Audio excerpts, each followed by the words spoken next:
ଅଭିଳାଷ ଏବଂ ଅପରାଜିତାର ଭଲ ପାଇବାକୁ ଆ ଭିତରେ 3 ବର୍ଷ ଯାଇ 4 ବର୍ଷ ପଡ଼ିଲାଣି।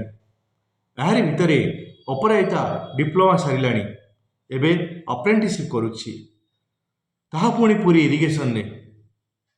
ପ୍ରେମ ପାଗଳ ଦୁଇ ଉଡ଼ନ୍ତା ଚଢ଼େଇକୁ ସାହାରା ମିଳିଯାଇଛି। ପ୍ରତ୍ୟେକ ରବିବାର ସେମାନଙ୍କୁ ଆଣିଦିଏ ଅନେକ ଆନନ୍ଦ। ପୁରୀ ବଡ଼ଦାଣ୍ଡରେ ଘୁରି ବୁଲିବା, ଦୂରରୁ ମନ୍ଦିରର ନେତ ଦର୍ଶନ କରିବା, ଅରୁଣ ସ୍ତମ୍ଭ ପାଖରେ ଠିଆ ହୋଇ ମାନସିକ କରିବା, ଗୋଡ଼ ହାତ ଧୋଇ ମନ୍ଦିର ଭିତରକୁ ପଶିବା, ପଣ୍ଡାମାନଙ୍କର ବେଟମାଡ଼ ଖାଇ 22 ପାହାଚ ଦେଇ ମନ୍ଦିରକୁ ପଶିବା, ବାମ ପାଖରେ ଗଣେଶ ଦର୍ଶନ କରି ଧାଡ଼ିରେ ଯାଇ ପ୍ରଭୁ ଜଗନ୍ନାଥ, ବଳଭଦ୍ର ଏବଂ ସୁଭଦ୍ରାଙ୍କୁ ଦର୍ଶନ କରିବା ସେମାନଙ୍କ ପାଇଁ ହୋଇଯାଇଛି ସାପ୍ତାହିକ ଘଟଣା।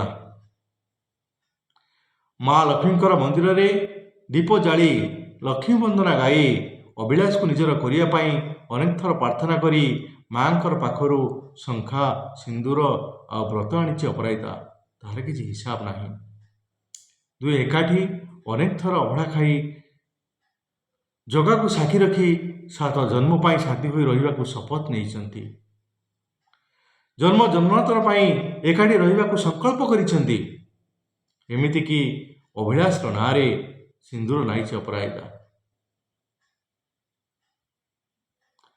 ଆଉ କେଇଦିନ ଭିତରେ ଆପ୍ରେଣ୍ଟିସ୍ ସରିଯିବ। ଅପରାଜିତା ଏବଂ ଅଭିଳାଷର ପରିବାର ଏବେ ସଜବାଜ ହୋଇଗଲେଣି ଦୁହିଁଙ୍କର ବାହାଘର କରିବା ପାଇଁ।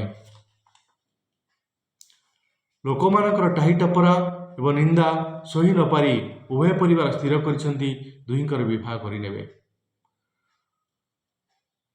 ଆସନ୍ତା ମାଘ ମାସରେ ଦୁଇଜଣଙ୍କର ବାହାଘର ହେବ। ସ୍ୱପ୍ନ, ସମ୍ଭାବନା ଏବଂ କିଛି ଆଶା ଆକାଂକ୍ଷାକୁ ନେଇ ଦୁହେଁ ଅପେକ୍ଷା କରିଛନ୍ତି ଗଢ଼ି ତୋଳିବେ ନିଜର ସ୍ୱପ୍ନର ମହଲ।